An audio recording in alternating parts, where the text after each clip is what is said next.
Salut à tous à toutes, c'est Flo et bienvenue sur Hobby Harry Potter Trading Card Game. C'est le dernier podcast de la saison 2025-2026 et je suis en compagnie de Von Sigmar. Comment tu vas? Très bien, ravi de faire ce dernier podcast de la saison avec vous. Donc, Et à puis, Diète. White Letters nous a rejoint. Alors je vais t'appeler White, ça va m'éviter de faire tout le pseudonyme. Euh, Sachant que tu t'appelles Emmanuel, mais on va continuer avec ton pseudo White. Comment tu vas? Très bien, merci pour l'invitation. Bah, merci à toi d'avoir accepté de participer à ce petit podcast, le dernier de la saison. C'est le moyen de vous parler de l'utilité du Discord Harry Potter Trading Card Game.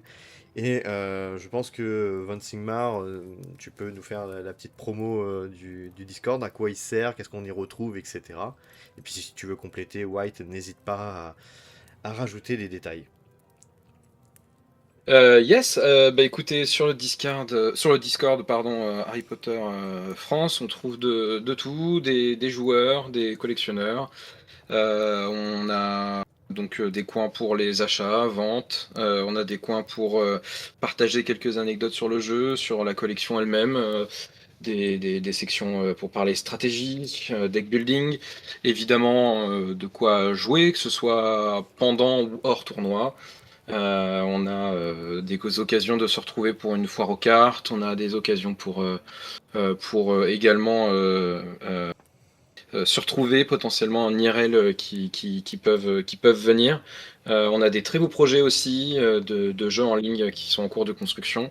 Voilà, on a plein de belles choses, une communauté qui est plutôt cool et accueillante et bon enfant, donc n'hésitez pas à jeter un œil, ce sera avec plaisir qu'on vous y accueillera, joueur ou non.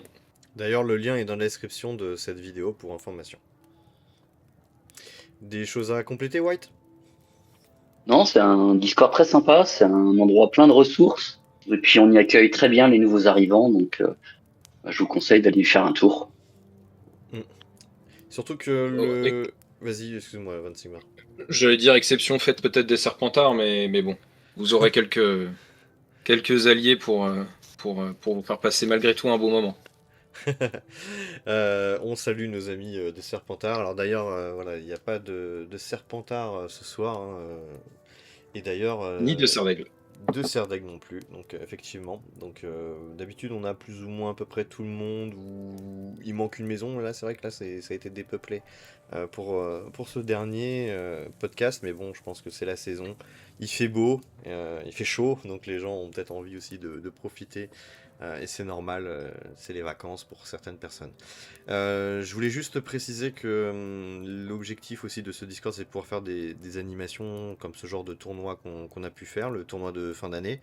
Il vous suffit tout simplement d'avoir un ordinateur, une webcam, un micro-casque et puis des cartes et le tour est joué, hein, une connexion internet et on peut jouer à distance. Et c'est comme ça qu'on fait pour chaque tournoi. On, on se réunit à distance et on fait voilà, des parties et on fait en sorte aussi de rendre cela assez fun avec l'aspect des maisons. Donc il y a eu une compétition tout au long de l'année sur les quatre maisons. Donc c'est vrai que les gens, quand ils retrouvent, enfin quand ils s'inscrivent sur le Discord, ils choisissent une maison et ils y sont attachés. Du coup, ils peuvent travailler ensemble, se préparer à des stratégies contre d'autres maisons, etc. Pendant les tournois, c'est le moment de briller avec sa maison, hein, c'est l'objectif et en solo, mais en même temps pour la maison, parce qu'on marque des points. Et à la fin de l'année, donc c'était le cas pour cette année de 2026, de la saison 2025-2026, d'avoir une maison qui remporte le trophée, comme dans la thématique Harry Potter. Félicitations à la maison Pouf Souffle, représentée par son préfet Van Sigmar. Yeah! Donc bravo à toi. Vous avez remporté cette coupe. Donc je sais plus c'était quoi le score par rapport aux autres maisons. Mais en tout cas, voilà, c'était pas démérité, sachant qu'en plus, pas mal de fois, vous étiez premier, notamment toi d'ailleurs, Van Sigmar, hein. Je pense que tu as tu supporté ta maison le plus haut possible. Il y avait aussi EVA, hein, je sais pas s'il y en Ouais. avait d'autres de votre maison qui avaient participé à beaucoup de tournois, mais en tout cas, voilà, vous étiez solidaire et vous étiez, bah, surtout toi, présent à tous les tournois, donc c'est pas démérité pour votre maison, et au moins Serpentard n'est pas arrivé premier, et c'est le principal. Ouais, on a tout fait pour, effectivement. On a eu Pizarro qui a joué en tournoi pour Poufsouffle aussi. C'est vrai. Et pour les scores, pour te répondre, on a fini donc à 58 points pour les Poufsouffles, 49 pour Serdaigle et Gryffondor égalité, et les derniers étaient Serpentard. Ouais, Cette saison, du moins. on peut quand même saluer leur préfet, hein, Jus, qui a quand même fait pas mal de tournois en solo, des fois, pour représenter sa maison. Donc il a pas démérité, donc c'est vrai que c'est pas évident, hein, quand il Bien y a sûr. qu'un représentant, des fois. C'est pour ça, allez-y, hein, les gens qui veulent vous inscrire et que vous aimez la maison Serpentard, au contraire, je pense que ça pourrait faire du bien de rejoindre cette maison-là, mais aussi les autres, hein. Encore une fois, on est ouvert à tout le monde, on rigole, on se chambre, mais voilà, on apprécie tout le monde, ça se passe très bien. Et moi, ce que je retiens, après, c'est la question que je vais vous poser, mais j'ai trouvé une vraie harmonie dans ce Discord, parce que ça va faire bientôt 1 an qu'on a créé ce Discord. J'ai eu l'idée de le lancer et vous m'avez rejoint, et vous le portez fort, haut et fort. Vous avez tous une implication assez importante, notamment toi, Van Sigmar, mais c'est aussi le cas de White, c'est aussi le cas de M4V, enfin, je vais pas Le tous les citer, mais Katsuhiko, ouais, il voilà, y en a mais beaucoup. il y en a beaucoup, et du coup, j'ai trouvé une belle solidarité, et ça, c'est à chaque fois des tournois, enfin, c'est pour ma part, des tournois où, bon, ça dépend du nombre de personnes, mais dans tous les cas, c'était plutôt bon enfant. Il y avait un, un bon état d'esprit, et de l'échange. Donc, moi, je retiens que du positif. Je m'attendais pas à cette réussite-là, clairement. Je m'attendais à 3-4 pèlerins sur le Discord, et puis au final, on est monté quand même à une grande quantité. Même si, voilà, on aimerait toujours plus de participants, mais je trouve que quand même, des tournois à 5, 6, 7, 8 participants, c'est quand même beau, quoi. Ouais. Oui, oui, oui. Et nul doute que l'année prochaine, une fois la belle saison passée, on recouvrira encore même plus de joueurs.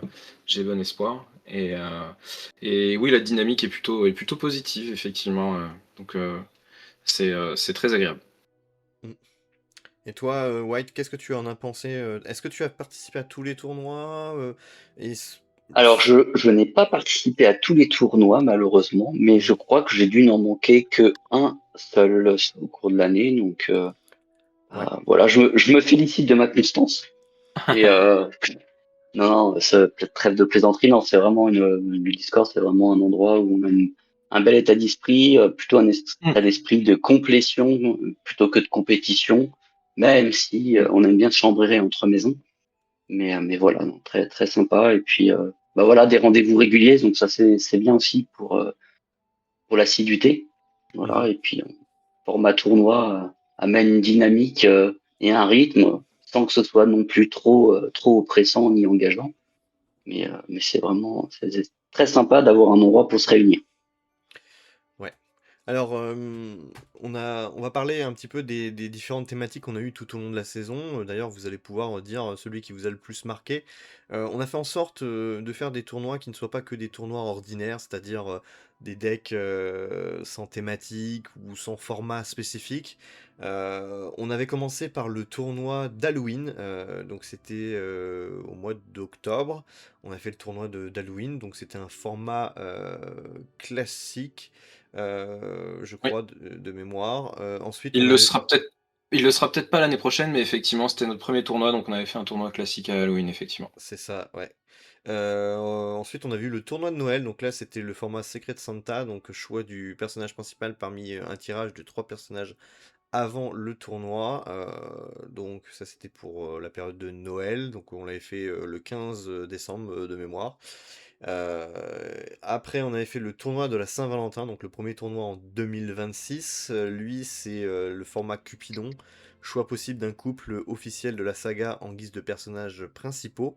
Donc c'était souvent les mêmes qui étaient souvent réunis, je trouve, je crois de mémoire. Je crois qu'il n'y avait qu'une personne qui n'avait pas utilisé Je crois que c'était FVA de mémoire qui avait pas utilisé son binôme de couple, mais la plupart avaient fait des binômes de couple. Et c'était un format assez intéressant, ça changeait un peu de l'ordinaire. Ensuite, on avait le tournoi des jumeaux Weasley, donc là qui est pareil, qui était en 2026, qui était au mois de janvier, février, avril, je crois de mémoire, ouais c'est ça, avril. Format dragée surprise de Bertie Crochu, 2 couleurs imposées tirées au sort avant le tournoi. Et puis bah, le format classique de fin d'année, la clôture, où voilà, on faisait un tournoi ordinaire, mais qui avait une importance et mine de rien, on avait vu des decks très intéressants. Donc je ne pense pas avoir oublié de tournoi, je crois que c'était à peu près tout. Euh, de Ouais, tout- effectivement, on a fait 5 cette année. Sur l'année prochaine, on en provisionne 6 de mémoire, puisqu'il y aura aussi celui de la rentrée, dont on Exactement. parlera tout à l'heure. Mais effectivement, il y en a au moins 6, si ce n'est 7, mais qui sont prévus pour la saison 2026-2027. Mhm. Donc toi, White, quels étaient pour toi les tournois les plus intéressants en termes de format et celui qui t'a le plus marqué, peut-être en termes de performance, de joueurs rencontrés? Est-ce que tu as une anecdote ou quelque chose à raconter à ce sujet? Alors, pour la performance de mon côté, elle n'a pas forcément été au rendez-vous cette année, mais en même temps, c'est pas ce que je recherchais. Et le tournoi qui m'a plus marqué, c'est le tournoi de la Saint-Valentin, parce que le fait de pouvoir avoir deux personnages directement en jeu, ça amène voilà, une autre réflexion sur le deck building. Et donc, j'ai plutôt bien aimé celui-là. C'était pour moi l'occasion de jouer pour la première fois un deck Quidditch. Donc, j'ai appris le fonctionnement à mes dépens, mais c'était très sympa. Mhm. D'accord. Et toi, Von Sigmar? Euh, j'ai beaucoup aimé les formats, les trois, à vrai dire. Ils ont tous les trois des avantages assez différents. Difficile d'en sortir un pour faire différent de White. Je vais dire le Secret Santa, qui bouscule un petit peu et dans l'absolu qui permet quand même, qui ouvre le champ des possibles, hein. Il y a quand même, avec trois personnages présélectionnés, beaucoup de choses possibles. Mais disons que ça sort un petit peu de la zone de confort. euh, et ça fait réfléchir un petit peu en matière de deck building à ce qu'on peut vouloir faire, euh, en particulier en connaissant un petit peu parce qu'on commence à se connaître, les jeux adverses, comme leur style de jeu, ce qu'on peut faire avec, tout en restant compétitif. Voilà, c'est très intéressant. Mais voilà, encore une fois, tous les formats sont intéressants et il y en aura de nouveaux sur la saison prochaine. J'ai hâte de les expérimenter. Ouais. Un petit retour sur les évolutions un peu des tournois. C'est vrai que le premier tournoi, je me souviens, était assez très stratégique avec beaucoup d'aventures, des grosses cartes, etc. Et c'est vrai que petit à petit, le format deck building, inventer des decks a un peu pris un peu chez tout le monde et on s'est retrouvé avec des decks bah, pour le dernier tournoi avec des decks assez au final basiques, plutôt plaisants à jouer, donc plutôt sur un format de jeu qui va être plutôt plaisir que compète, quoi. Donc c'était très bien qu'on découle comme ça et ça laisse plus de place à la créativité plutôt qu'à l'optimisation Hmm. sur Harry Oui, Potter oui. TCG.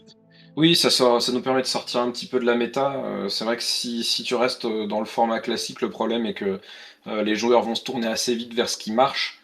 Et la contrainte peut nous faire sortir de ce cadre-là. Et je trouve que c'est une très bonne chose parce qu'il y a des très belles choses qui se jouent très bien malgré les contraintes. Et voilà, ça nous a permis de jouer contre des cartes différentes et voilà, de renouveler le plaisir aussi. Parce que si on joue toujours avec la même méta, très vite, l'ennui s'installe assez logiquement. Donc ouais, je te rejoins. Ces formats nous ont permis un petit peu d'installer une habitude de renouvellement, de nouveauté, de nouvelle vision du jeu qui est très agréable. Ouais, je suis d'accord. Je suis Et d'accord. Flo, toi? Bah, c'est difficile, mais je pense que je veux dire comme toi, Von Sigmar. Je pense que le format Secret Santa était pas mal parce que du coup, bah, ça permettait de jouer des personnages qu'on jouait pas forcément. Même s'il y avait le coup aussi de l'autre truc avec les couleurs, donc les dragées des Weasley. Je pense que c'était deux formats où quand on chamboule un peu les habitudes, c'est plutôt sympa. hors que catégorie, les autres, par exemple, Cupidon, ça reste flexible parce que certes, c'est très fort quand on a des couples, surtout qu'il y en a quelques-uns qui étaient quand même assez forts, mais on n'était pas obligé de suivre cette logique-là, alors que les autres, c'était Mhm. quand même imposé. Donc, ouais, moi, je pense que le Secret Santa m'a permis de jouer Percy Weasley, par exemple, et je pense que je l'aurais pas joué avant. Donc, grâce à ce choix-là, j'ai pu le jouer avec une liste plutôt intéressante sur le coup, même si voilà, j'avais fait que quatrième sur 6 je crois, de mémoire. Ouais, c'est ça, donc ça reste pas négligeable, mais voilà, j'avais envie de tester. Ça m'a permis de tester aussi un deck de couleur potion, donc j'étais très content. Donc, non, non, c'est vraiment des formats dans la globalité qui m'ont tous plu, hein, franchement. J'ai pas de souvenir de format qui m'a déçu. J'ai des formats qui m'ont pénalisé un peu, parce que forcément, quand on doit choisir des couleurs qui sont imposées, c'est plus compliqué, mais ça permet de creuser un peu dans les méninges, et puis de faire quelque chose d'intéressant ou le mieux possible. Donc dans l'ensemble, je pense que voilà, ça se ressentait, les tournois étaient quand même très agréables, et quand il y avait une petite thématique, bah on se disait voilà, ça chamboule la méta et on sait pas ce qui va nous tomber dessus. Alors que si c'était un format classique, bah on pouvait se douter quand même de certaines capacités ou certains personnages joués par certaines personnes, alors que là, avec les formules à part, on se dit bon bah voilà, tout est chamboulé. Par exemple, si on reprend le coup des couleurs du format dragée surprise de Bertie Crochu, alors je sais plus quel joueur, mais il a eu des couleurs qu'il n'avait jamais joué, et il a dû tester ça, et je pense que c'était l'occasion clairement de tester ces couleurs. Donc je crois que c'était du Quidditch. Je sais plus c'était qui. Alors j'ai peur de dire une bêtise, mais Oui, c'était c'était sympa. Katsuhito. Katsuhito, Ouais. ouais, qui n'avait jamais joué Quidditch, effectivement. Mais effectivement, de mémoire, bon, on en a parlé dans la vidéo dédiée, donc on va pas s'épancher plus, mais de mémoire, les couleurs n'étaient pas forcément, enfin, n'étaient pas si faciles à appréhender pour les joueurs, quels qu'ils soient. Mais voilà, tout le monde a bien relevé le défi, je trouve, et on a vu des decks performer. Qui n'étaient pas forcément joués par les joueurs. Je prends l'exemple d'Aurore, pardon, EVA, qui jouait bleu, qui n'était pas sa couleur du tout de prédilection. Et elle l'a très bien joué. Je pense qu'il y a eu quelques surfroides chez ses adversaires avec ses mots de passe notamment. Voilà, donc on a été sur une couleur qui de base lui plaît pas forcément, mais elle avait un grand sourire pendant les parties. Elle était très contente de les jouer finalement. Donc voilà, ça a permis aussi ces choses-là. Et je trouve que c'est aussi un format très intéressant. Ça nous permet un peu de pousser la méta du jeu et de comprendre les mécaniques et les combinaisons. Elles sont toutes jouables en réalité. Et voilà, c'était aussi très intéressant. Mm. Juste pour finir, dites-moi pour vous, sans développer, mais pour vous, le tournoi le plus changement méta et le tournoi le plus rigolo. Euh, White, est-ce que toi, t'as une suggestion sur ça? Un choix? Bah, le changement de méta, bah, c'est vrai que déjà, choisir deux couleurs, donc j'y ai pas participé à ce tournoi-là, mais déjà choisir deux couleurs, c'est une contrainte qui est quand même très importante. Donc, c'est assez tranchant. Et le tournoi le plus rigolo, bah, sur le thème de Halloween, parce que tout de suite, ça rappelle un peu l'univers de Harry Potter et ça fait s'échapper un peu l'imaginaire, un peu. Je trouve ça. Oui, on en Après, a il était plutôt classique dans son format, mais Hmm. mais oui, effectivement, il y en a qui l'ont joué, qui ont poussé ce truc, effectivement, c'est sur le ça. thème, et c'était très sympa. Compris le risque de jouer le thème avec des rappels et c'était pas toujours évident Ouais. de faire ça. Et toi, Van Sigmar? Je dirais que celui qui change, qui bouscule un petit peu la méta, d'un point de vue technique, c'est les deux personnages.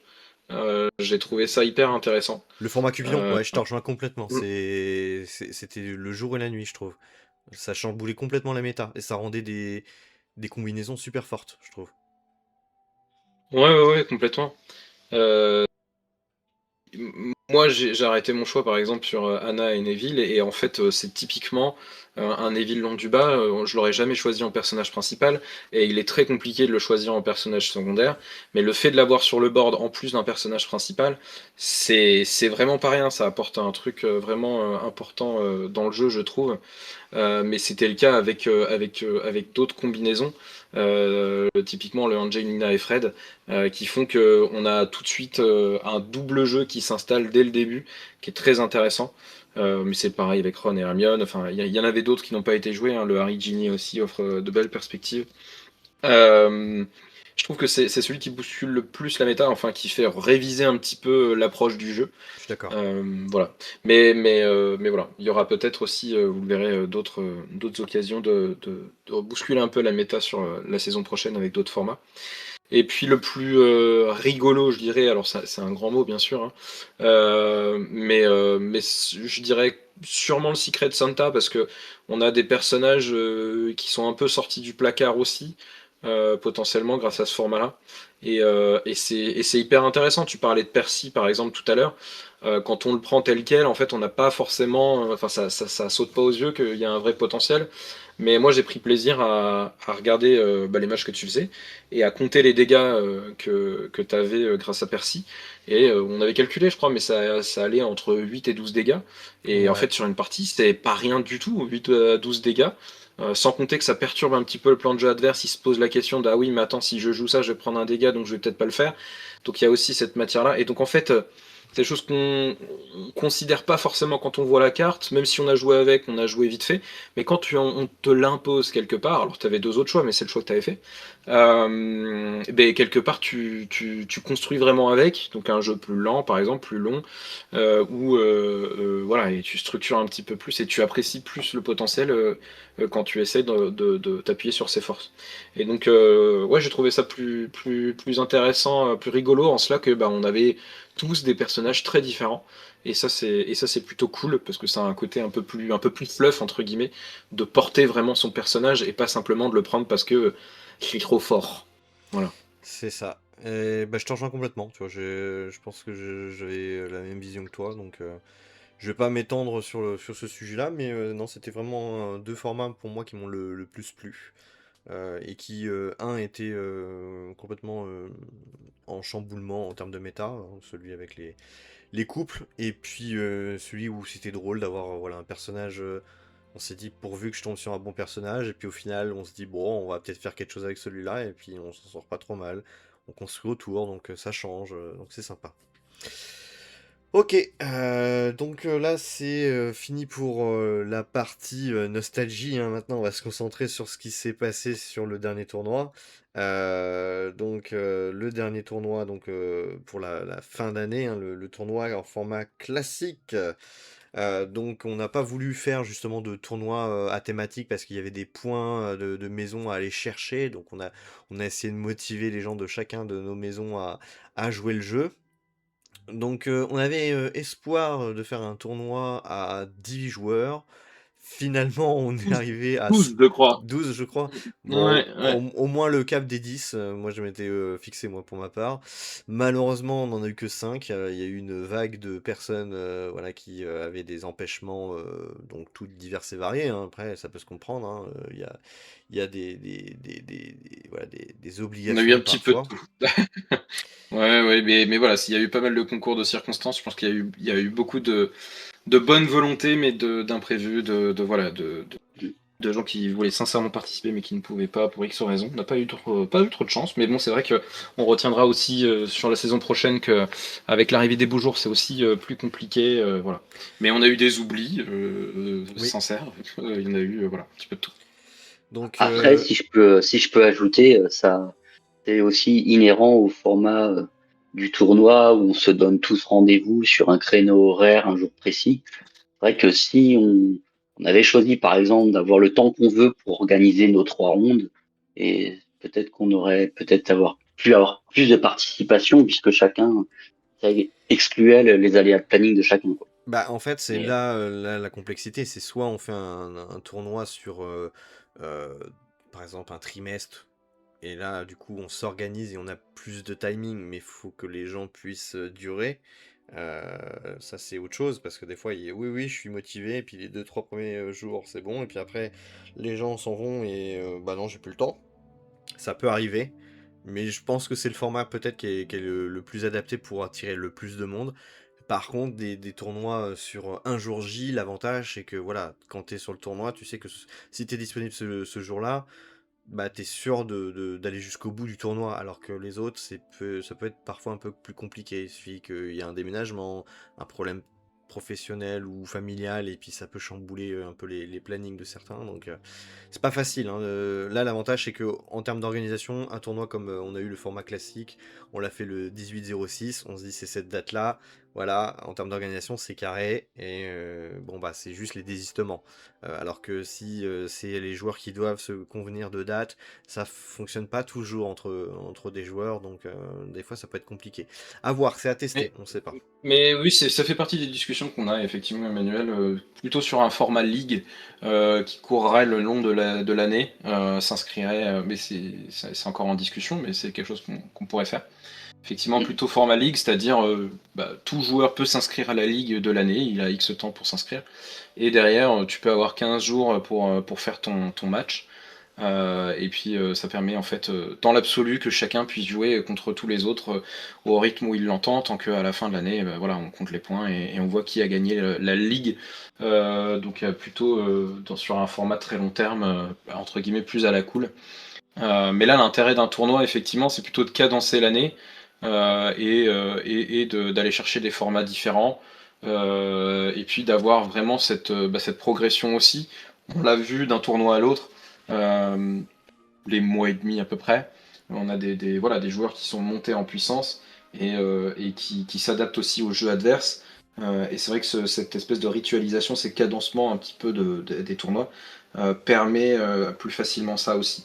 On fera peut-être vivre les deux, on ajustera peut-être un petit peu tout ça à la saison prochaine, mais ça fait partie des discussions effectivement qu'on doit lancer sur la période estivale. On a commencé un petit peu parce que voilà, il y a, comme dans toute communauté et comme dans tout jeu, il faut des règles, voilà, des errata, des choses comme ça. Et donc là, par exemple, en ce moment, on a la question des proxys qui est revenue, mais on aura d'autres questions qui vont revenir, effectivement, comme les ban list, restricted list, mais le format des tournois, le format en lui-même, c'est-à-dire est-ce qu'on continue Secret Santa, Secret machin, enfin, Vertic Rochu et autres, se convenir de format de certains des tournois sur lesquels il y a encore des questions en suspens. Mais il y a effectivement cette question de la ligue. Voilà. Il y a plein de petites questions qui vont être tranchées pendant la période estivale et qui font aussi vivre la communauté sur cette période un petit peu de calme où il y a moins de jeux. On Donc on pré- aura l'occasion C'est ça, de voir ça l'année prochaine. c'est ça, on prépare la rentrée, on prépare la future saison, on fait des bilans, on fait des ajustements, et tout ça dans le cadre d'accepter tout type de joueurs, que ce soit des experts comme des débutants. On essaie de trouver l'équilibre, de faire en sorte que voilà, ça puisse attirer tout le monde, et que au contraire, hein, c'est pas parce que vous êtes débutant que vous pouvez pas vous inscrire à ce genre d'événement, parce qu'au contraire, bah nous déjà, je pense que la bonne grosse moitié était débutant, voire les trois quarts, Ouais, hein, même plus. Ouais. ouais, les trois quarts.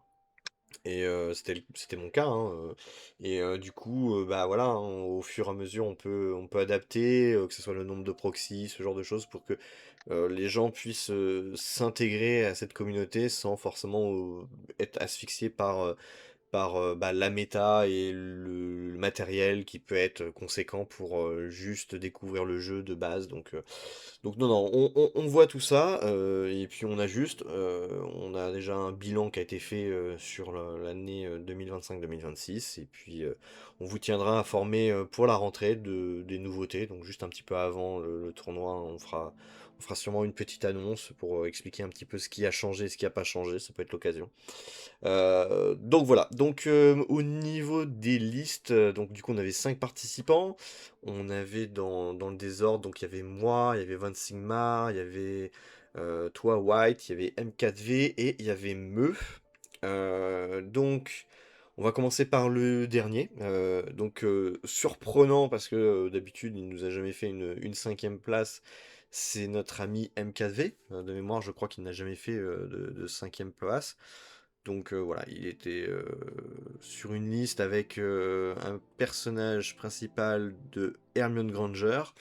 Il a joué du coup du soin en créatures magiques et de la métamorphose. Donc sur ce format-là, on a oublié de le dire, mais le format classique, c'était pas un format où on avait un... c'est pas en BO3, c'était tout le monde s'affrontait. Oui, on a Euh, fait en manche unique, effectivement. c'est Une vrai. manche gagnante. Ouais, donc on a pu jouer face à tout le monde. Donc ce qui a peut-être changé aussi un petit peu la méta de certaines personnes, hein. Du coup, c'est plus difficile de s'adapter à tout le monde. Parce qu'il y a le côté un peu moins hasardeux. Donc voilà, donc il a fait une 5e place, il a fait moins 50, voilà, et En goal average, en goal effectivement. average, et alors j'ai plus la liste de ses parties, de qui il affrontait avec victoire, etc. Mais je sais plus ce qu'il avait fait, je crois qu'il avait juste Il gagné avait contre fait une White. victoire. Oui, je crois que Ouais, c'était... ouais, il avait gagné contre moi et de pas beaucoup, je crois, de 3 cartes. On était Euh, vraiment ouais, ça doit être sur des jeux ça. équivalents. Mm, mm. Et du coup, il avait mis en top, il avait mis acharnement sur Neuville. Donc ça, je valide, hein. C'est une carte qui est vraiment très forte, qui est vraiment très enquiquinante pour un adversaire. Et le flop, Et- bah, court. Donc je pense qu'il devait manquer de cours. Euh, je, je pense, parce Oui, qu'il avait 12 métamorphoses et 12 soins en créatures magiques. Donc pourtant oui, mais je confirme 24. que c'est le manque de cours qui explique d'avoir mis les cours en flop, pour lui avoir demandé. D'accord, ok. Mais est-ce que toi, tu penses que c'était dû à quoi exactement? Est-ce que c'était le fait que il avait pas de chance ou parce que c'est vraiment un ou Alors, deux cours en plus, ça aurait été mieux? Parce que 24, le, c'est beaucoup. le, le nom du deck en dit long. Touffu se fait attendre. Et il Ah oui. visait Touffu, ce qui explique pourquoi il a mis 4 serres d'acier, 4 morsures de chien. Pourquoi il a mis Lapiforce pour aller chercher une créature. Avec Hagrid à l'étranger, œuf mystérieux, l'ambition était aussi d'aller chercher une créature. Et en particulier, ce qu'il cherchait, c'était donc Touffu. Et donc Touffu coûte 10, et donc voilà, il faut aller assez vite pour pouvoir le jouer en termes comment dire, de courbe de mana. Il faut quand même c'est assez loin sur la pose de cours. Et donc il a manqué de cours pour poser ce Touffu à 10. Dès qu'il faisait face à un petit peu de contrôle, je pense, très vite, il n'arrivait pas à atteindre son objectif. Et on le verra, il y avait quand même pas mal de métamorphoses dans le tournoi, donc ça explique aussi cela. Il faut dire que métamorphose et soin en créatures magiques sont les deux couleurs où le ramp est le plus compliqué. Il n'y a pas de cartes qui te fournissent plus de un cours, enfin en équivalence. T'as pas de chaudron, t'as pas de baguette, t'as pas de balai, t'as pas de sorts qui te permettent tant que ça de poser beaucoup de cours. Il y a dans la métamorphose, par exemple, tout de même Apparitium, mais il ne le jouait pas. Donc forcément, il a mis du temps à monter et du coup à jouer son touffu. Donc je comprends qu'ils le mettent en flop, ce pack de cours qui était peut-être trop léger. Ok. Donc il avait marqué 8 points, mais un autre, donc quatrième, avait fait aussi 8 points, mais avec un meilleur goal average. Donc c'est vrai, c'était moins 50 pour notre pauvre Antoine. Là, c'est moins 5, et c'était toi, White, donc avec ta liste Gargouille et compagnie. Je te laisse Alors, décrire... je me permets juste de terminer sur NKZ parce que j'ai récupéré la liste de ses Ok. matchs. Donc il avait perdu 20-0 contre toi, Flo. Il avait perdu 21-0, ce sera toujours 0 évidemment puisqu'il y a un seul match, mais donc il avait perdu Simon avait encore 21 cartes. Il a perdu non, il a gagné contre White 3-0 et il a perdu contre moi. Il me restait 12 cartes. Voilà. Et on n'a pas parlé des optis de M4V avant de passer à Ah oui, White. ouais, c'est vrai. Vas-y, vas-y. Je sais pas si de votre côté vous en aviez identifié des optis sur son deck. Bah... peut-être que ouais, je sais pas. Après, c'est pas facile. Bah, pour son deck, il avait choisi quelque chose qui était dans une stratégie qui s'inscrivait plutôt dans le long terme.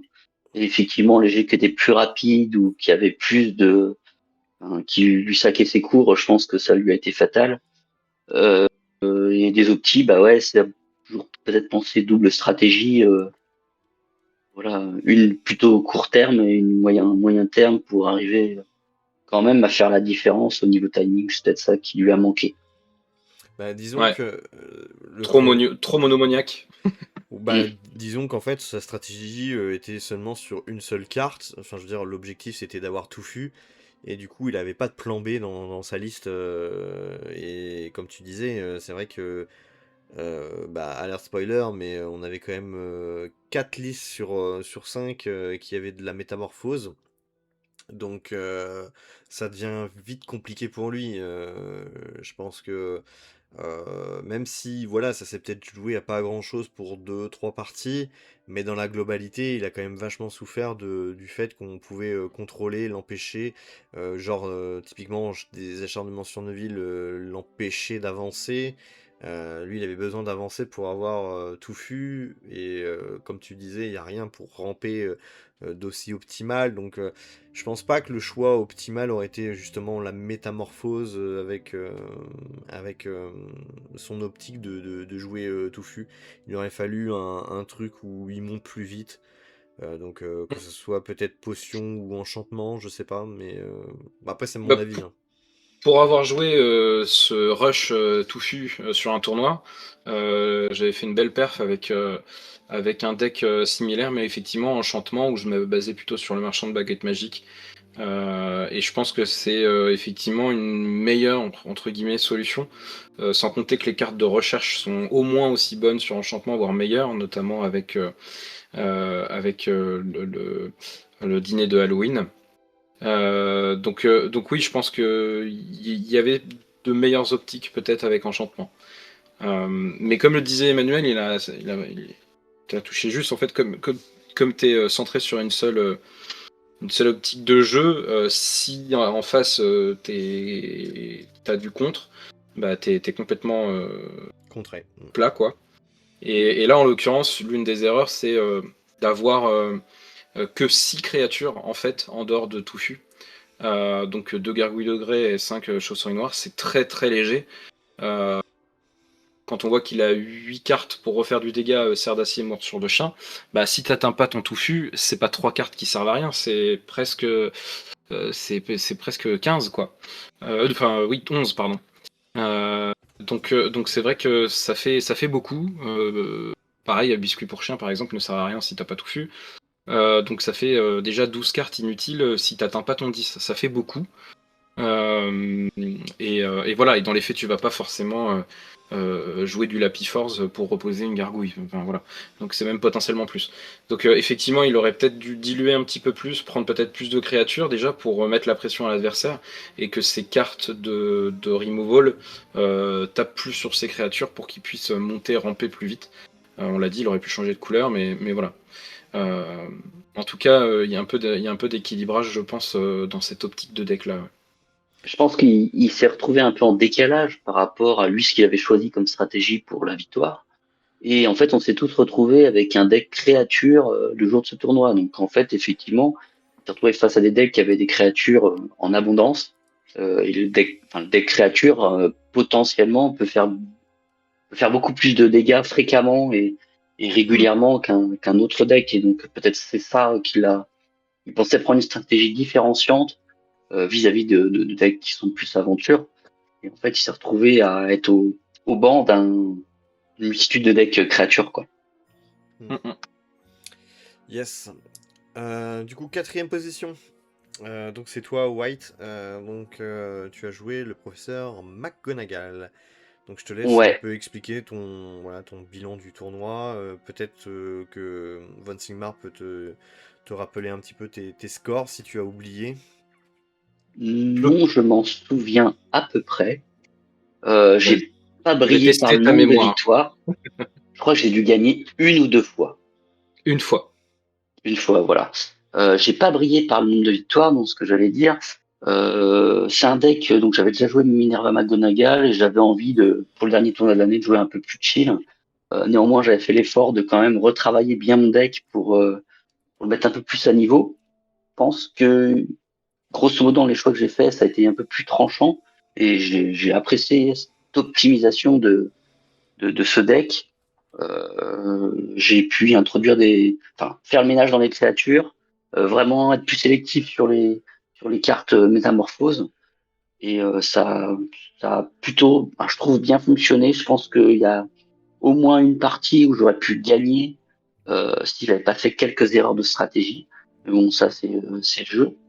Voilà. Donc, je suis plutôt satisfait de ce deck. Je pense que bon, il a de l'avenir, hein. Sauf que bon, on est tous tombés avec plein de créatures. Voilà. C'est un deck où j'ai pour la première fois inclus les cartes d'Obby's Disappearance. J'en avais jamais joué jusque-là. Et ça a plutôt vraiment bien fonctionné quand ça tombait. Donc, par exemple, il y a, il y a une partie où j'avais plutôt la chance, parce que je suis tombé sur ces deux cartes-là dans ma main d'ouverture. Donc ça a été très vite et c'est là où ça a vraiment tranché. Donc je suis content d'avoir pu tester le potentiel de cette carte. Voilà. Ce que je peux en dire. Après, c'est sûr j'ai pas fait autant de victoires que ce que j'étais compté, mais bon, je pense qu'à le rejouer, ça, ça se tient tout à fait.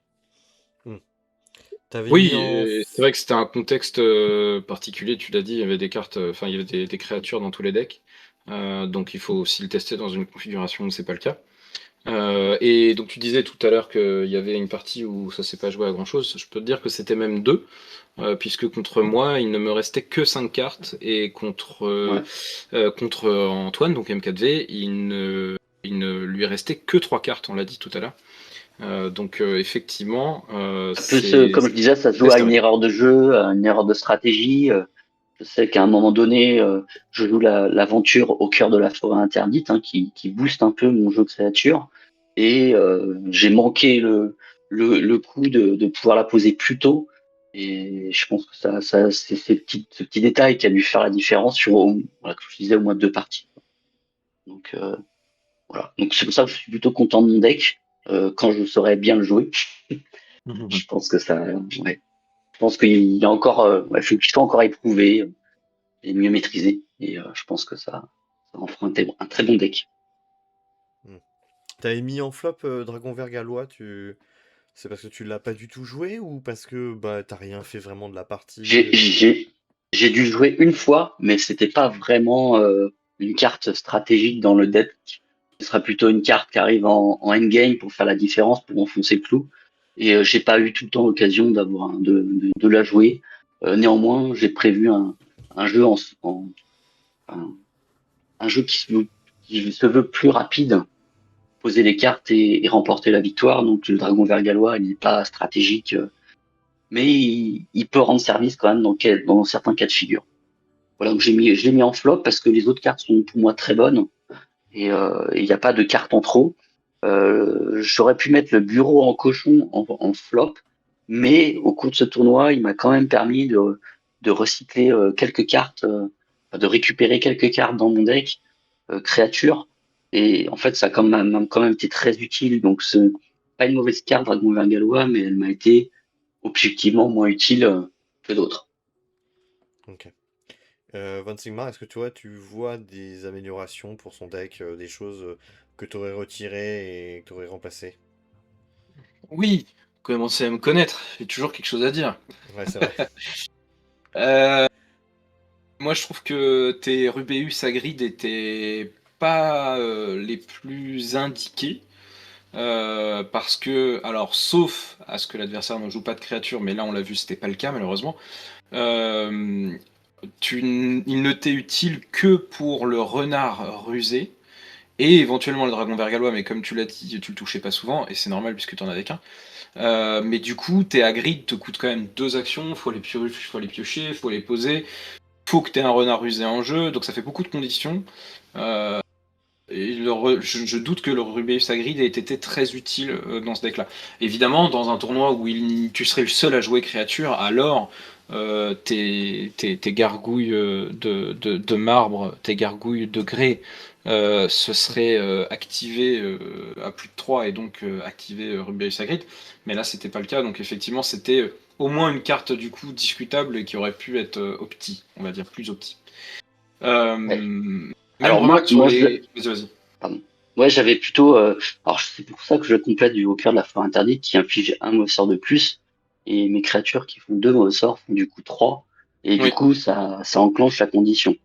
oui, Alors, j'entends. ce que j'avais aussi, à nouveau, dans l'optique du deck, c'était aussi de jouer la carte Family Ghoul, qui me permet de remonter une carte dans ma main, et du coup, quand les planètes sont alignées, de pouvoir faire remonter la chauve-souris noire pour la reposer immédiatement, puisqu'elle fait des dégâts en arrivée en jeu. Et donc, le fait de pouvoir un peu recycler ça quand j'ai les cartes en main, ben, ça me donne un fil conducteur supplémentaire dans mon deck pour justement pouvoir faire du dégât récurrent, Ouais. pas des gros dégâts d'un coup, mais très souvent. Et donc voilà, je comptais aussi sur cette stratégie-là. Ouais, Ouais, j'entends, j'entends. après, je rejoins un peu aussi Von Sigmar. C'est vrai que moi, le premier truc qui m'a frappé, c'est Rubius Hagrid. J'avais déjà testé. Et bah, la plupart du temps, je suis quand même assez déçu parce qu'il coûte cher. Faut mettre 2 actions, etc.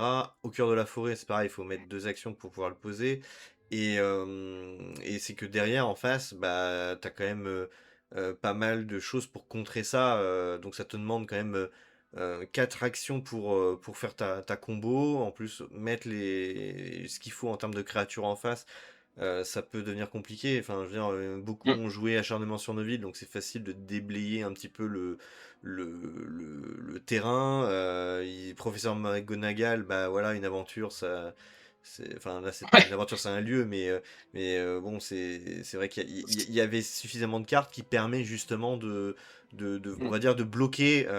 Si on te bloque soit au cœur de la forêt ou soit Rubus Hagrid, bah après, voilà, ça devient du créature contre créature et t'as peut-être perdu 4 actions de pose de autre chose qui aurait pu justement être beaucoup plus boostant pour tes parties. Euh, genre, je sais pas, peut-être monter en cours pour justement pouvoir jouer ton dragon vert gallois qui, lui, quand il est arrivé, bah, je pense qu'il pouvait faire plus de dégâts. Que quand tu perds un Rebus Hagrid, ça fait peut-être un peu plus mal. Enfin, c'est mon avis. Après, je sais pas ce que vous en pensez, mais Ouais, ouais, je suis assez aligné. Ça fait beaucoup de conditions pour rendre pertinent Rubeus Hagrid. Et effectivement, tu t'exposes d'autant plus au removal que tu concentres l'intention sur une carte qui, par ailleurs, t'a coûté 2 actions. Sans compter qu'il faut pas oublier que c'est une carte et la carte, elle prend la place dans le deck de quelque chose qui aurait pu être peut-être plus percutant. Et bon, enfin, en tout cas, c'est au moins discutable, je pense, cette optique, effectivement, un petit peu bah, contre-courant en fait du jeu rapide que tu voulais. Euh, Effectivement, mais ça s'entend. Après, tu parlais de la Family Ghoul, c'est cohérent avec ce que tu voulais en faire, en soi, de l'avoir. Mais effectivement, tu n'as qu'une seule carte, la chauve-souris noire, qui est éligible à ce retrait d'une carte pour pouvoir poser la Family Ghoul. Si t'as pas de chauve-souris noire à ce moment-là, ta Family Ghoul dans la main, c'est un peu une tuile, enfin, c'est plus un ralentissement pour toi qu'autre chose. Donc 3 Family Ghoul pour 4 chauves-souris noires, c'est peut-être trop de Family Ghoul, j'en aurais peut-être mis que 2 au moins. Et où j'aurais changé certaines des créatures que tu avais dans ton stack de créatures par des créatures utiles aussi à la repose. Alors tu as le dragon vergalois, mais comme tu l'as dit, il y en a qu'un et puis il est tardif. Mais tu aurais pu envisager que ce soit de l'escargoule ou de la toxinette qui permettent de taper une créature en face. Ça aurait pu être de la chouette, Edwige par exemple pour aller chercher ce que tu veux dans la défausse, ou des chouettes, il y en a plein, pour aller chercher du cours de l'élément, ou donc l'élément t'es pas intéressé, mais ou de la créature. Voilà, il y a plusieurs pistes, il y en a d'autres qui auraient pu rendre, enfin, consolider l'intérêt de tes Family Ghoul. Donc, soit j'aurais réduit le volume, soit j'aurais renforcé son intérêt avec d'autres créatures éligibles. Ça, c'était la deuxième chose que je m'étais noté. Et la petite dernière pour moi, c'est sur les Garden Gnome, qui, je le redis, est une excellente carte, le Garden Gnome. tu en as mis 3. Alors c'est un petit caillou dans la chaussure de l'adversaire en général, et donc c'est toujours appréciable.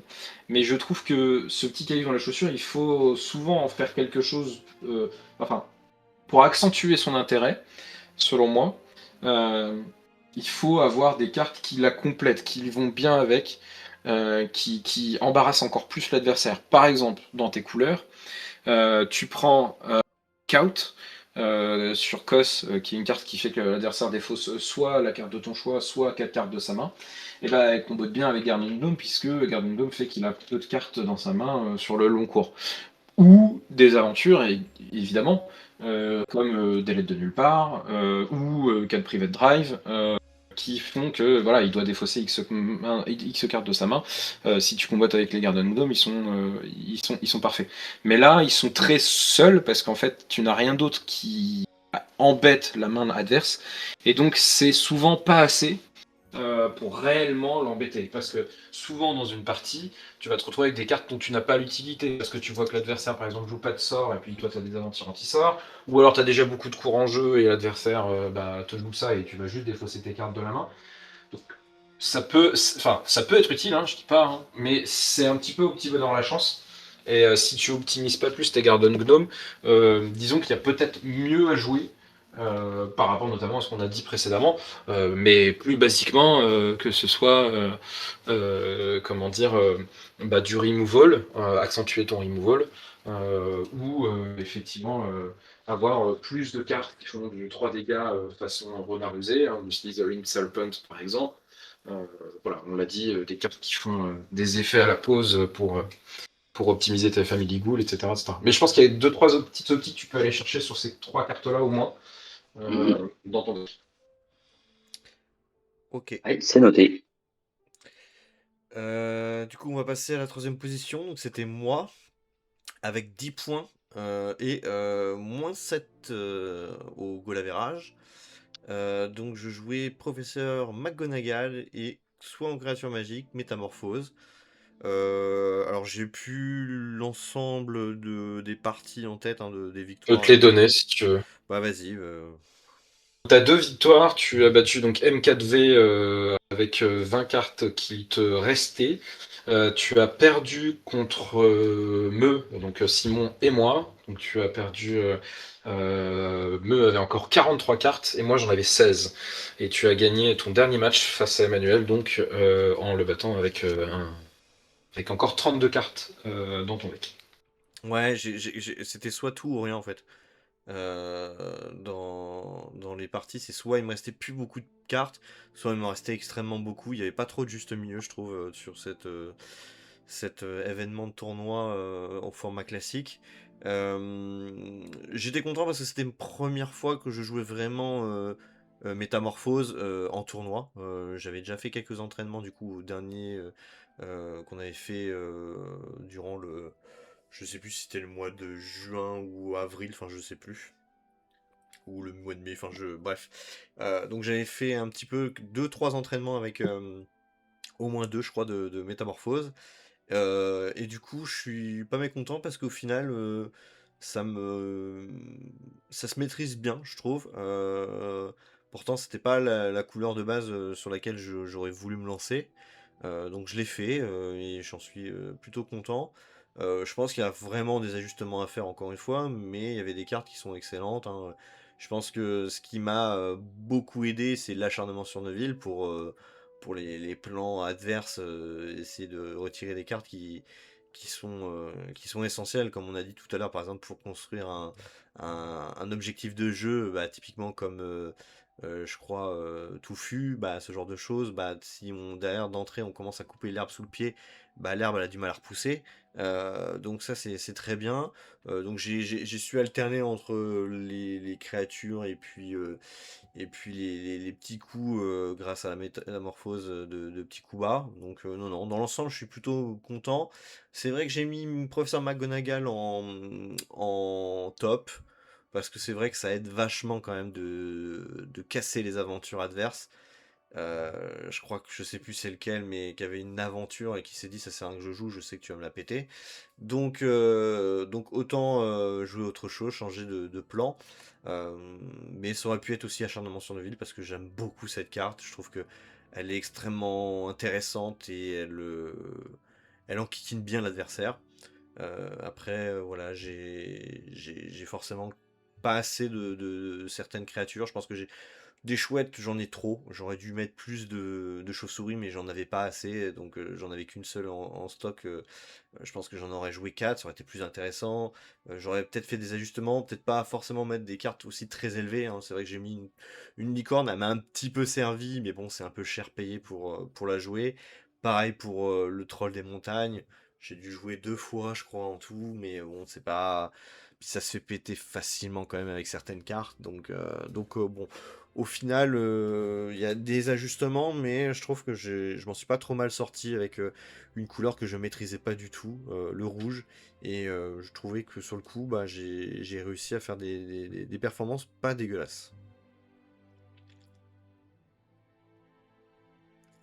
Yes, Ah, yes. Moi, j'ai trouvé ta liste plutôt cool et elle a l'avantage de toucher à pas mal de choses et avoir une courbe de mana qui est assez intéressante. Enfin, voilà, il y a un petit peu de tout en termes de coût et tu montes petit à petit en puissance.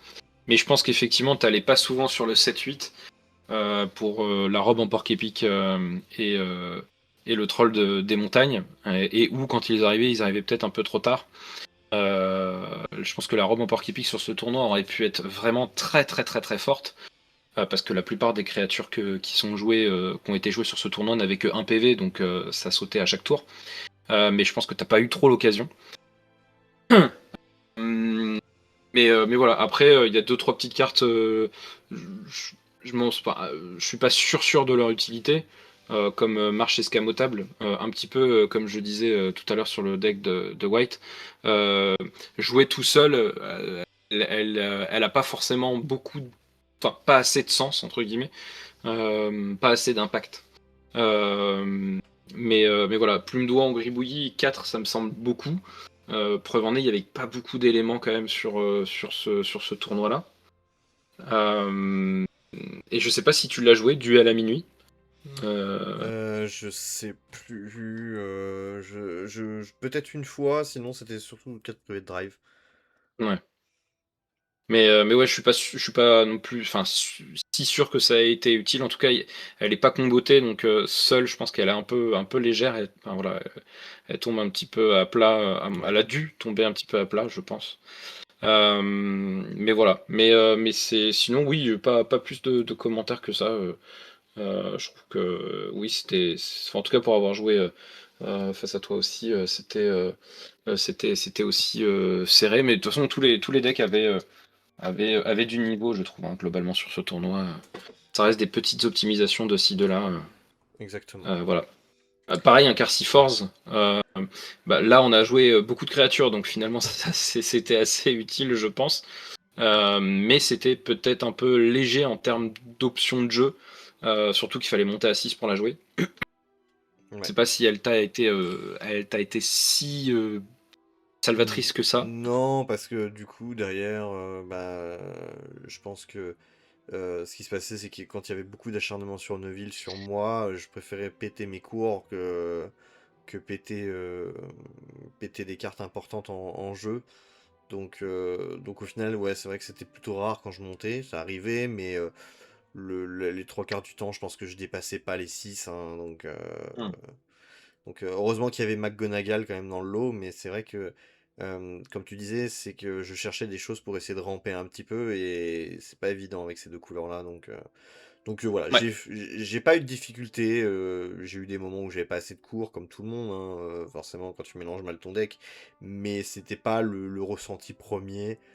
Dans la globalité, voilà, j'arrivais à être un peu couteau suisse, ça marchait sur certaines parties, et puis sur d'autres, bah, un peu moins, mais c'est comme ça.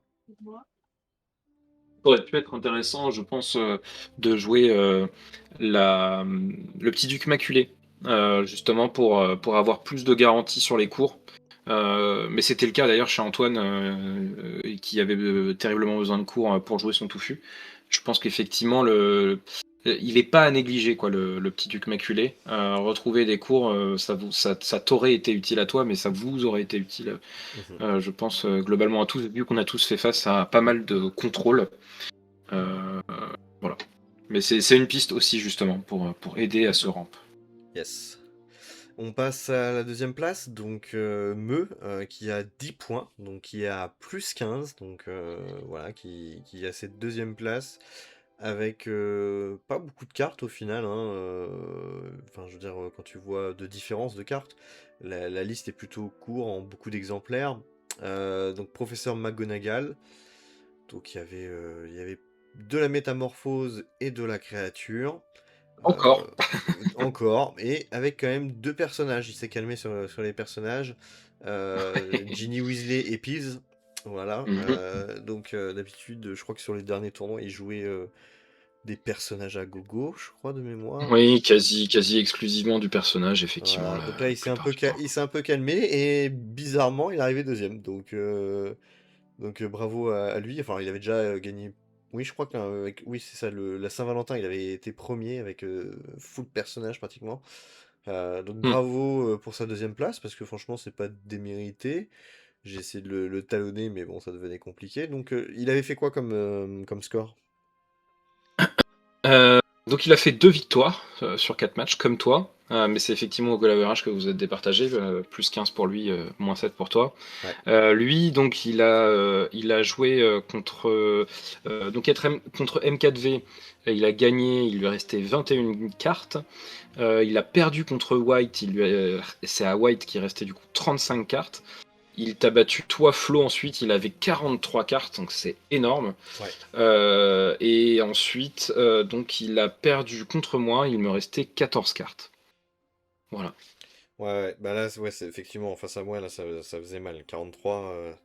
Je crois qu'il avait déroulé et que je crois que de mémoire, ce qui s'était passé, c'est que il avait réussi à poser rapidement ses cartes.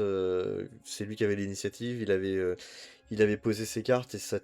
J'ai essayé de le talonner, mais du coup, avec deux longueurs de retard. Et du coup, ça faisait mal parce que, effectivement, avec ses cartes comme il a dans son deck, bah, ça fait vite mal, hein, quand ça monte, ça commence à piquer. Quand il met des dragons vers gallois ou même quand il utilise son Dobby, ça fait mal. Et puis bon, bah forcément, quand tu as des personnages comme Peel, c'est très intéressant à jouer. Donc non, non, il a pas démérité, il a été très très fort sur ce tournoi.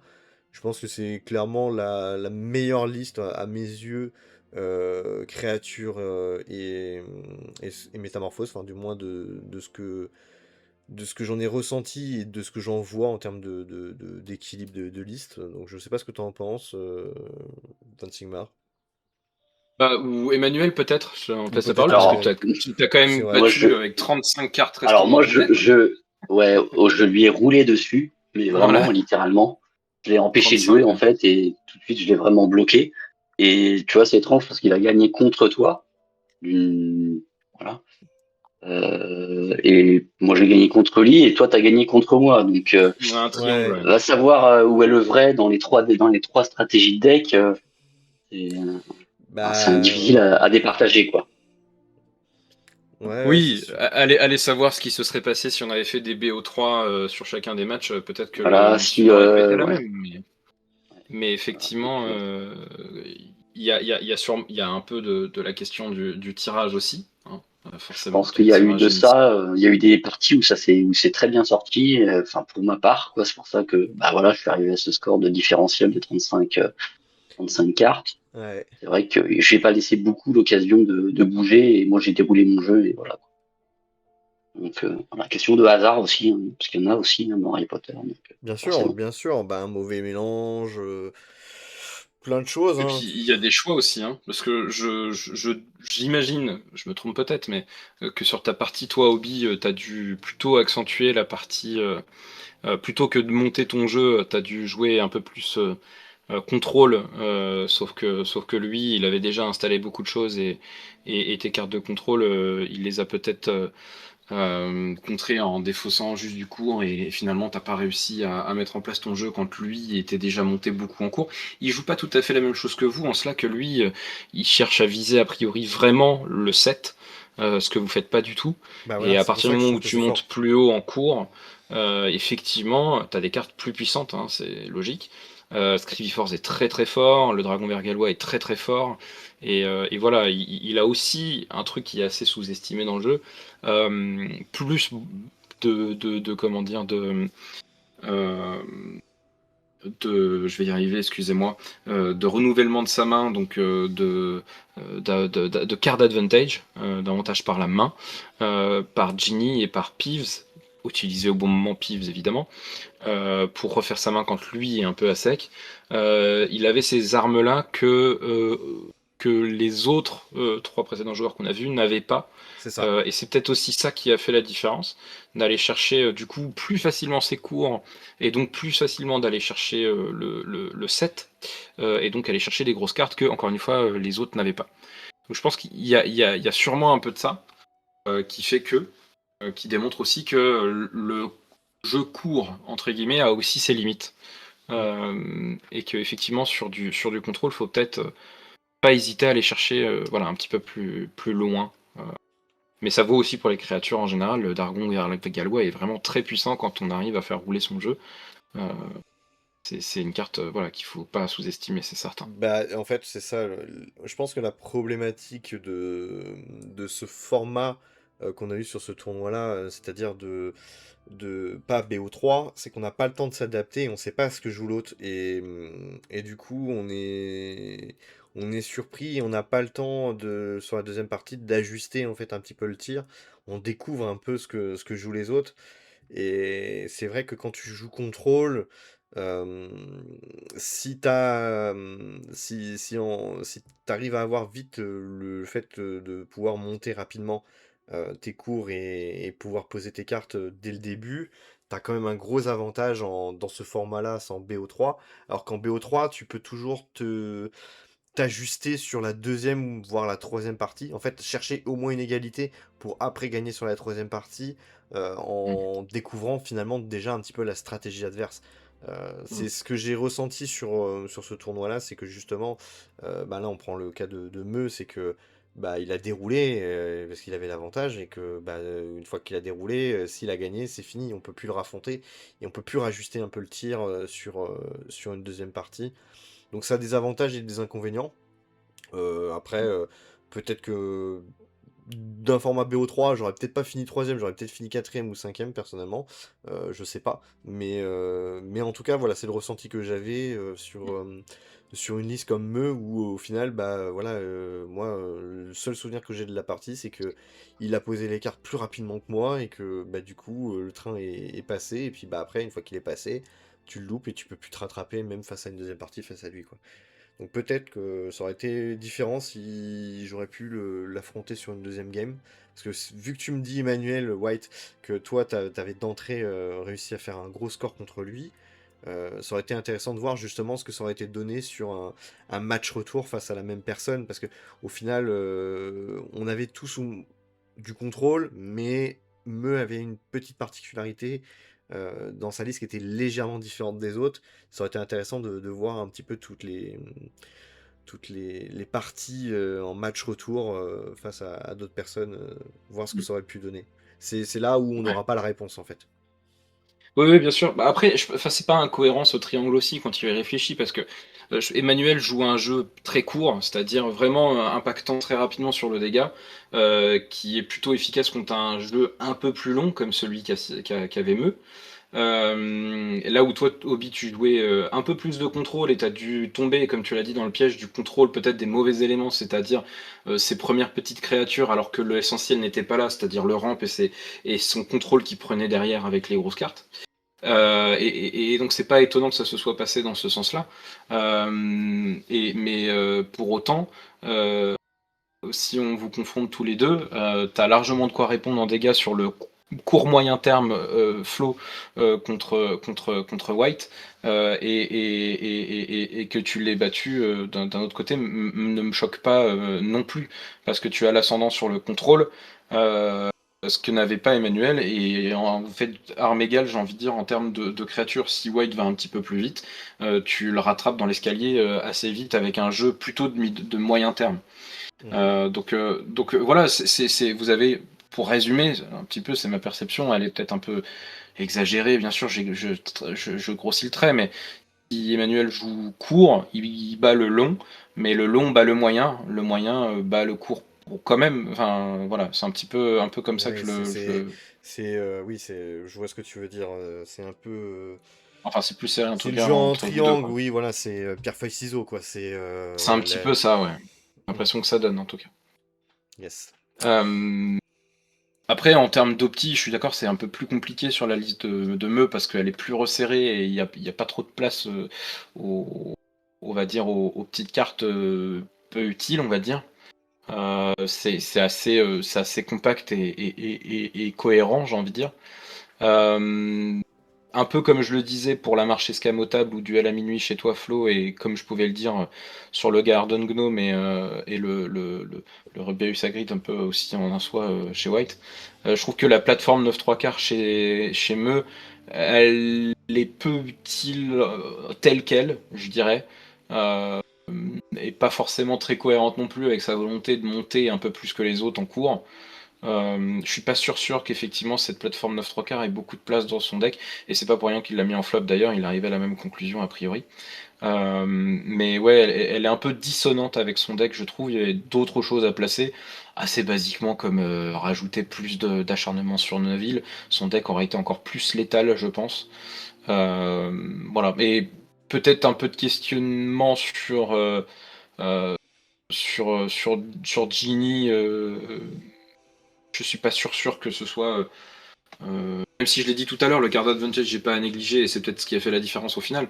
Mais je suis pas sûr que payer les deux actions de Genie soit si pertinent que ça. Ou baisser le nombre de pives. Enfin, en tout cas, ça fait beaucoup de. Je pense qu'il y avait peut-être quelque chose à gratter là-dessus. Mais bon, moi je sais qu'il aime beaucoup le card advantage et il a pas tort. Ouais. C'est un peu la personnalité du joueur aussi, c'est un peu moins la mienne et c'est pour ça que moi je bute un petit peu là-dessus, je suis pas hyper convaincu. Mais voilà. Mais en tout cas, pas plus d'optique que ça de mon côté, je sais pas si vous en aviez de votre côté, mais. Bah non, après, c'est le constat, c'est que malheureusement, c'est que tout le monde jouait des créatures, donc peut-être que la gargouille de marbre était peut-être un peu chère. Après, de là en avoir 4, je pense que la chauve-souris noire, pour moi, faut en jouer 4. Je trouve que Hmm. c'est des coups rapides et si tu t'en occupes pas, bah, elle te grignote un peu. Donc moi j'aime bien la chauve-souris noire, je pense que c'est une des créatures du jeu les plus intéressantes pour un débutant, mais aussi pour quelqu'un qui est expérimenté. Ça permet de grappiller et de faire des blessures à la pause. Et pour juste 4 en plus, donc c'est vraiment pas cher. Donc moi j'en aurais mis 4 et puis j'aurais peut-être retiré peut-être une gargouille de marbre personnellement. Mais après c'est parce que on le sait, le résultat, ce qu'a fait en termes de deck les autres, c'est qu'il y a beaucoup de créatures, donc forcément face à de la créature c'est un peu moins intéressant. Mais hormis ça, franchement son deck, moi je le trouve très très bien et ça donne des idées. Yes. Mais oui, il a mis en lumière en tout cas Scribby Force, qui est une très bonne carte et qui est pas souvent jouée, mais c'est vrai qu'elle est excellente. Mm. On a assez peu de cartes en fait en réalité dans le contrôle qui nous permettent de contrôler deux cartes à la fois. Et c'est pas rien parce que pour une seule action, t'en enlèves deux à l'adversaire. C'est pas du tout à négliger. Et voilà, elle est vraiment très très puissante. Et c'est bien de l'avoir joué parce qu'on l'avait pas encore vu jouer, je crois, sur les tournois précédents, Non. ni même d'ailleurs en duel hors tournoi. Donc ça fait plaisir à voir. C'est une carte excellente. Voilà, très très bon choix et bon top du coup. Ok. Quelque chose à rajouter, White? Non, je c'est très plaisant ce tournoi parce qu'on a fait, on avait des decks qui se défendaient, qui étaient à peu près sur la même nature et plutôt simple et Ouais. évident à jouer avec du direct quoi. Et je trouve que c'est ça qui rendait le niveau de jeu intéressant et puis je trouve plaisant à jouer et à voir aussi, je pense. Mm. Et justement, eh ben, on va revenir à la première place. Ce n'était pas créature et métamorphose, mais créature et enchantement. Donc notre ami Von Sigmar a arrivé premier avec 16 points et plus 47. Donc bravo à toi, tu as joué le professeur Quirrell. Oui, Mais du coup, oui, effectivement, tu n'as pas joué métamorphose, tu as joué juste créature et enchantement. yes. Donc je commence par les résultats, mais bon, logiquement on les a tous parcourus déjà, mais du coup 4 victoires, j'ai battu White, mais c'était très serré parce qu'il ne me restait que 5 cartes. J'ai battu M4V avec 12 cartes restantes, donc c'était plutôt serré.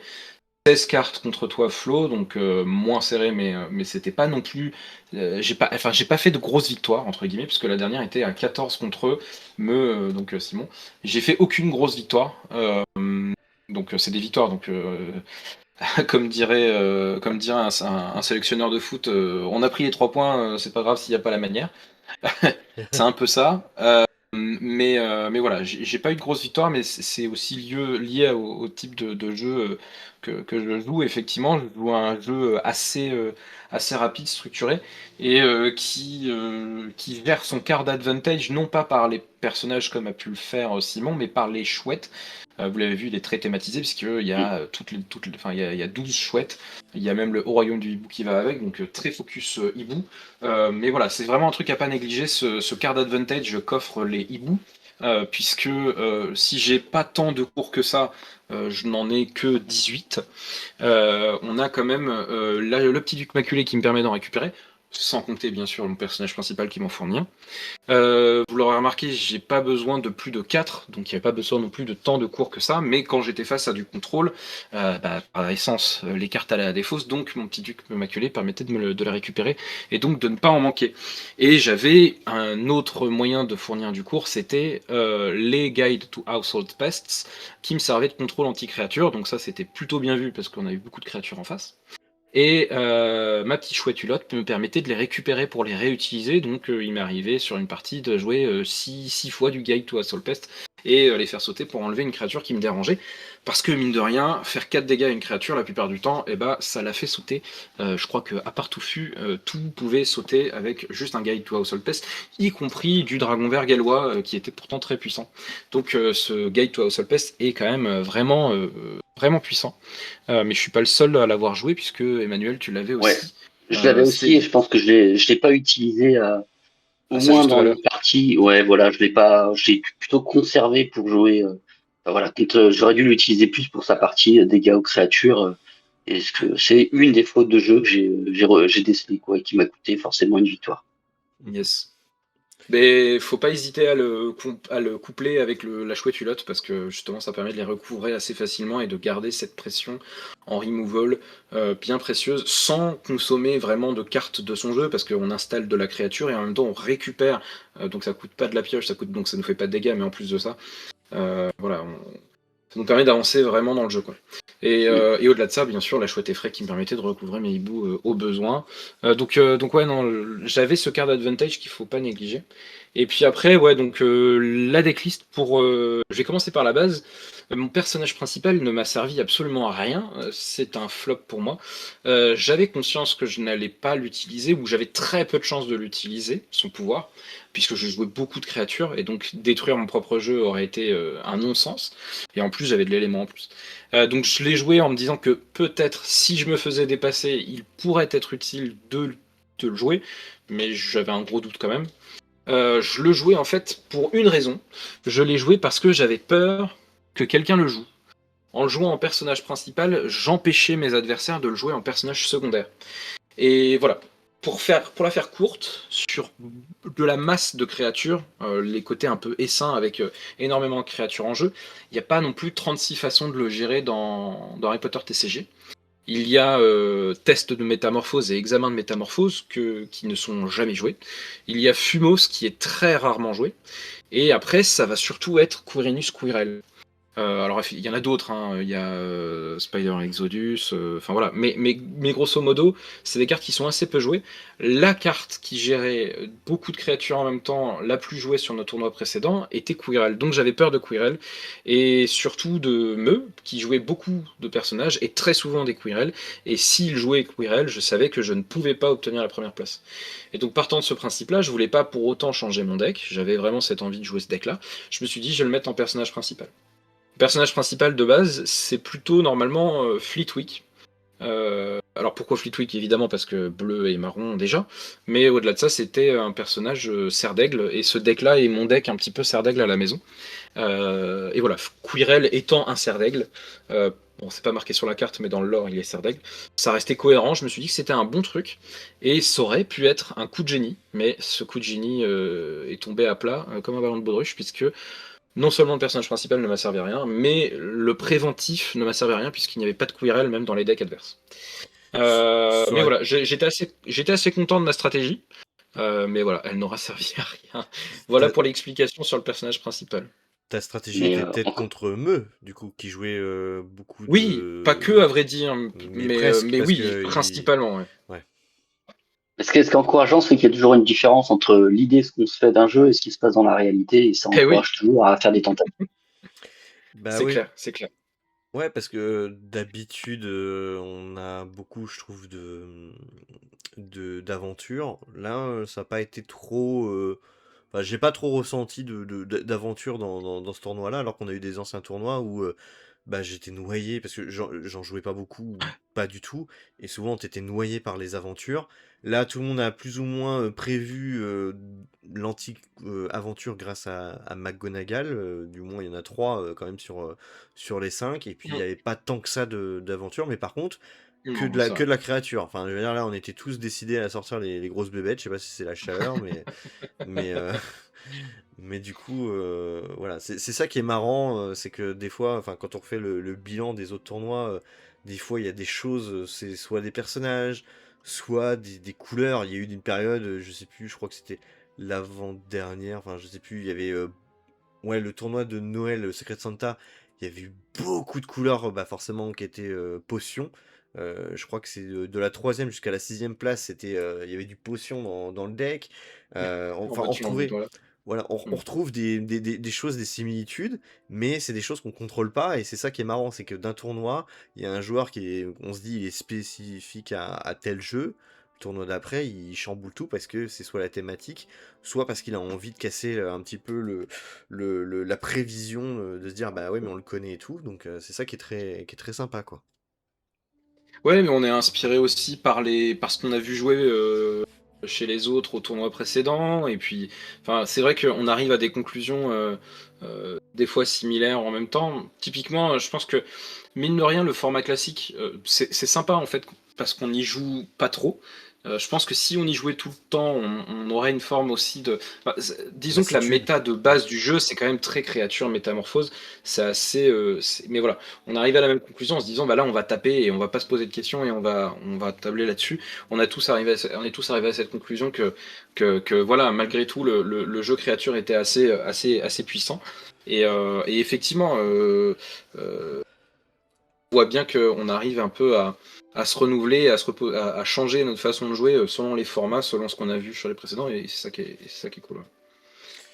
Ah oui, bah, Euh, c'est ça le problème, c'est que le jeu en lui-même n'a pas d'évolution en termes de sortie, parce que forcément, il y a eu que 2 années de production, mais du coup, là, c'est vrai que la méta est un peu figée, mais on crée une méta en changeant un petit peu le système de jeu ou en chamboulant les joueurs, et c'est là où je trouve que c'est intéressant et que ça nous permet d'avoir non pas un blocage, une méta fixe, mais une évolution.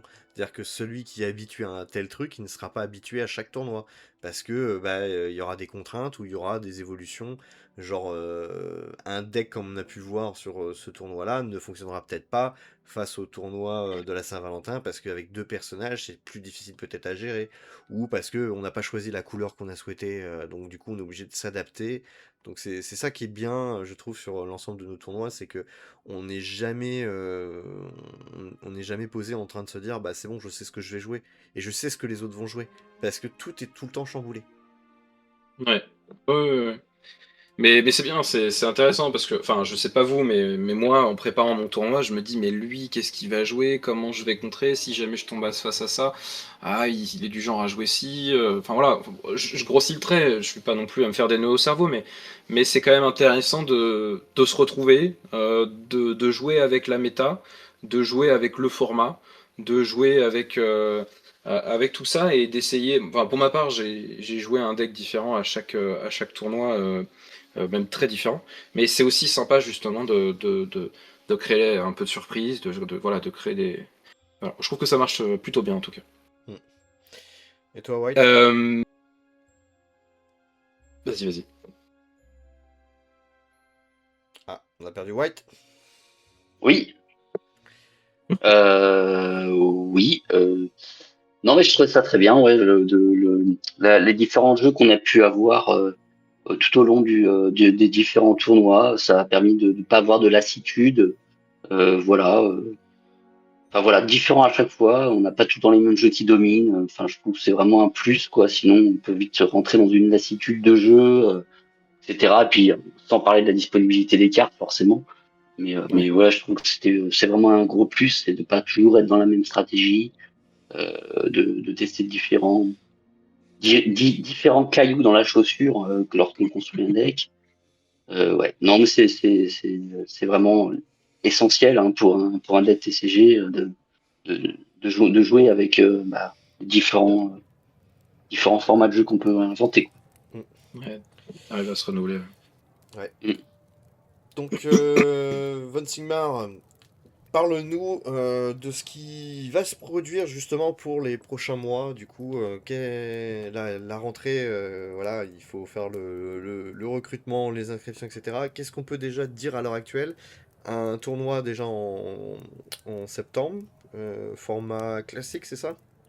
Non, oui, alors je le disais tout à l'heure, on a cet été plutôt une période un peu creuse, mais qui va nous permettre de structurer encore un peu la communauté, remettre quelques questions sur la table et puis discuter des tournois, etc.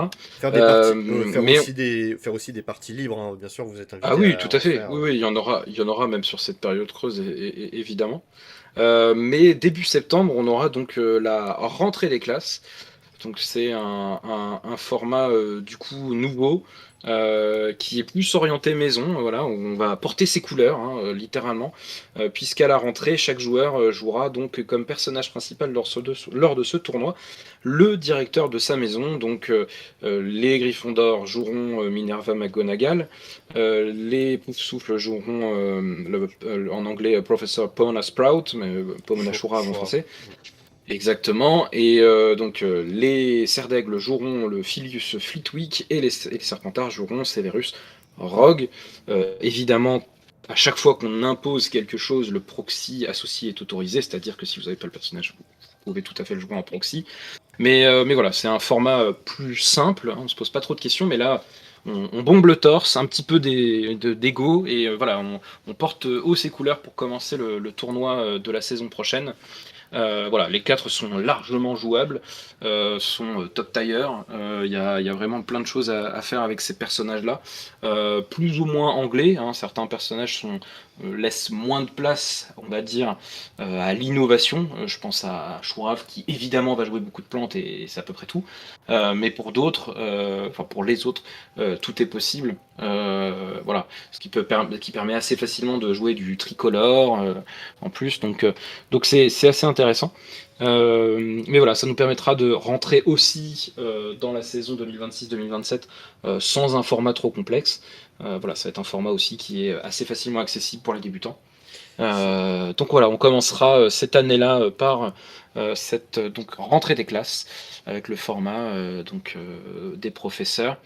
Et puis ensuite, on reprendra donc voilà les différents formats qu'on vous a présentés. Le Secret Santa va revenir à Noël, Cupidon va revenir à la Saint-Valentin, les dragées surprises reviendront en avril. Et je pense que quoi qu'il arrive, on fera un tournoi de fin d'année au format classique, c'est certain. Mais voilà, il y a la question qui est en suspens pour fin octobre sur le tournoi d'Halloween, où le format reste encore à confirmer. Il était classique en 2025-2026, il pourrait bien être spécial l'année prochaine. Quelques pistes ont été envisagées. mais voilà, rien n'est arrêté encore. Voilà, sont discutés notamment le format popper ou un format plutôt de binôme pour mettre en commun les points d'un tournoi, un petit peu le principe des destins liés. Voilà, il y a des choses qui sont discutées. Et voilà, on va être ouvert aussi aux suggestions de la communauté pour appliquer un format intéressant à Halloween. Voilà, il n'est pas impossible qu'il y ait des switches aussi, que certains formats, par exemple les dragées surprises, soient appliqués en Halloween, parce que qui dit Halloween dit bonbon. Voilà, il y aura peut-être quelques petits changements, mais grosso modo, on retrouvera en tout cas les formats existants, et on va en avoir du coup, Des a nouveaux. priori, deux nouveaux. Mm. Donc, C'est ça. voilà. Mais de toute façon, on fera l'annonce au mois de septembre. Alors, soit par le biais de vidéos, soit de toute façon, ça sera obligatoire sur le Discord. On continue bien sûr le tournoi des maisons. Enfin, c'est le tournoi, mais c'est le challenge des maisons où à la fin de l'année, une maison remporte, hein, donc la coupe des 4 maisons. Ça, on continue. Donc cette année, c'est les Poufsouffles. Donc on va essayer les autres maisons de détrôner les Poufsouffles. Mais les Poufsouffles, leur objectif, c'est de faire un second règne sur le Discord de Poudlard. Donc ça, c'est ce qui est annoncé et ce qui est officiel. Après, le reste, ça reste encore en discussion. C'est ça. On Dans les cartons. réfléchit. Voilà, on réfléchit au nombre de proxys, si on augmente, si on garde ou si on modifie. Enfin voilà, il y a pas mal de choses, donc c'est vraiment le moment où n'hésitez pas vous de votre côté à jouer, à venir nous rejoindre, à peaufiner des decks, à investir dans des bons plans, etc. Et puis en septembre, on se retrouve du coup pour ce format. On va pas tarder, je pense. Je sais pas quand encore, mais on va en discuter. Mais quand est-ce qu'on peut lancer le fameux sondage de savoir quand est-ce qu'on lance le tournoi de la rentrée. Mais on vous tiendra bien sûr informé. Pour l'instant, on attend que les vacances soient bonnes pour chacun. Et puis je pense que fin août ou début septembre, je pense qu'on planifiera selon les disponibilités de chacun les meilleurs créneaux pour un tournoi. Voilà ce que j'avais à dire. Est-ce que White, t'avais quelque chose à dire avant de faire la conclusion de fin? Eh ben, content que cette année scolaire se termine et puis place aux grandes vacances. Et puis effectivement, il y a la rentrée qu'on va préparer avec un nouveau tournoi. Exactement. Yes. Eh ben, merci en tout cas, vous trois, enfin vous deux, d'avoir participé du coup à ce podcast. Donc, merci à tout l'ensemble de la communauté Discord Harry Potter TCG France, de leur bienveillance, de leur participation, de leur activité sur ce Discord, de tous les gens qui ont tournoyé, qui ont animé, qui ont aidé la communauté à s'agrandir. Donc merci à vous, c'est une victoire parce que sur un bilan comme on le fait sur bientôt une année de création, c'est quand même extraordinaire, hein. Ça fait 11 mois exactement et on atteint bientôt le 12e mois et sur un an, c'est quand même beau, hein, d'avoir autant de tournois avec beaucoup de personnes, etc. Donc big up Ouais, à tout le monde. on peut le rappeler, il y a eu quand même 15 participants différents aux différents tournois l'année passée, donc c'est quand même beaucoup pour un tournoi, enfin pour un jeu qui est un dead TCG. Et pour une première année seulement du Discord, c'est vraiment cool. Et je dis 15 en tournoi, mais on en a vu plus aussi hors tournoi. On a eu quelques têtes qui sont passées de ci, de là jouer aussi. Franchement, c'est chouette et n'hésitez pas à nous rejoindre. C'est ça. Voilà, les 15 joueurs sont pas toujours dispo. Là, on voit, on a eu le plus petit tournoi en fin d'année avec 5. Mais on a connu 8 et je sais que voilà, il faut pas hésiter. On n'est pas sectaire. Voilà, même si on commence à aussi, il faut le dire, être une bande de copains, c'est naturel quand on joue souvent ensemble. Voilà, il n'y a aucun souci pour accueillir des nouveaux et ce serait avec grand plaisir.